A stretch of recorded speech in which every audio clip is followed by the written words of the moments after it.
So much. Love baseball. You love it. You got us for the next 80 minutes. She's Elle Duncan. I'm Kevin Nagani. Welcome into SportsCenter. And of course, much more on baseball. Tim Kirchin coming right back to talk about the guy with Blake Snell. Can he find somebody? Because he's a free agent. And also the controversy surrounding the uniforms. Oh, the uniforms. Stephen A. Smith is also coming back because we've got a big doubleheader in the NBA, and we'll also focus in on the Dallas Cowboys. But the NFL right now is getting their Johnny Kim. Same. Thanks so much, Kevin Hart. Welcome back. The 2023 season started with huge expectations for the Jets and loads of fangirling over the new face of it. But just 3 snaps into the season, all those aspirations came crashing down when Aaron Rodgers crumpled to the ground with an Achilles tear. With their quarterback on the mend, Dan Graziano tells us how the Jets offseason can position them to meet those lofty goals after a failure to launch a season ago. Kevo? Don't adjust your set. SportsCenter, Kevin and Elle back as we roll after bringing you some bonus coverage following Dodgers-Padres. More baseball on the way as we dive into the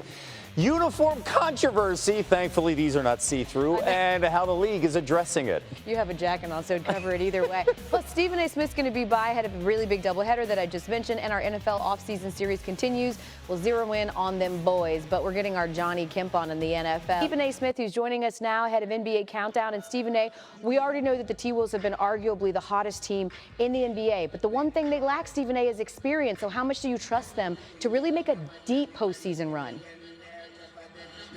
Well, listen, the word trust. In fact, I want to talk about Dallas there. A couple of weeks ago, we had an analyst on saying the reason that Luka wasn't getting as many votes for MVP is because their team wasn't good. Well, now they've won 7 straight, including beating the Suns last night. Where do you put their chances in a crowded Western Conference?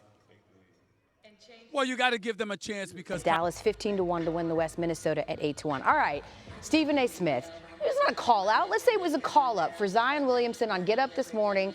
I'm going to read this quote. You said it's not about his game. It's about how many burgers he's eating, whether he's going to be in shape or keep eating McDonald's. Then the Pelicans responded in kind by tweeting some of your basketball highlights.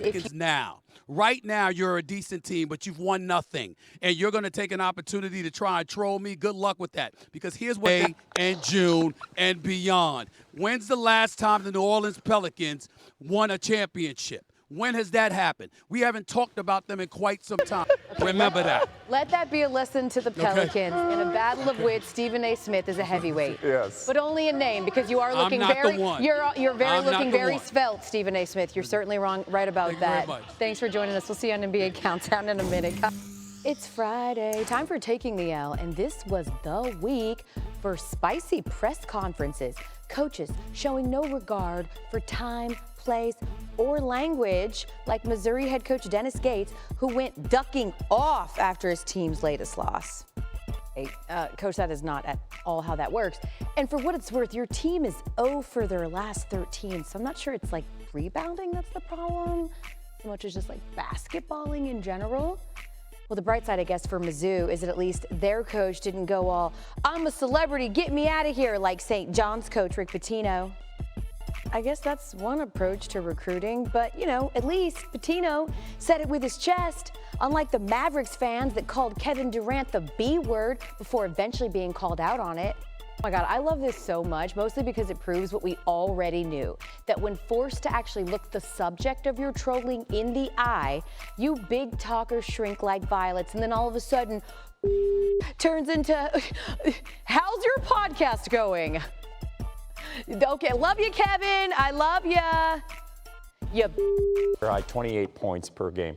But by the way, that interaction is a perfect example of what Twitter's like in real life. Yeah, somebody says something, you call them out, and they're like, oh, no, I'm a fan. I was just seeing if you'd respond to me. I'm following you. How about my podcast? Will you join me, please? Thumb thugs. Here's NBA Countdown.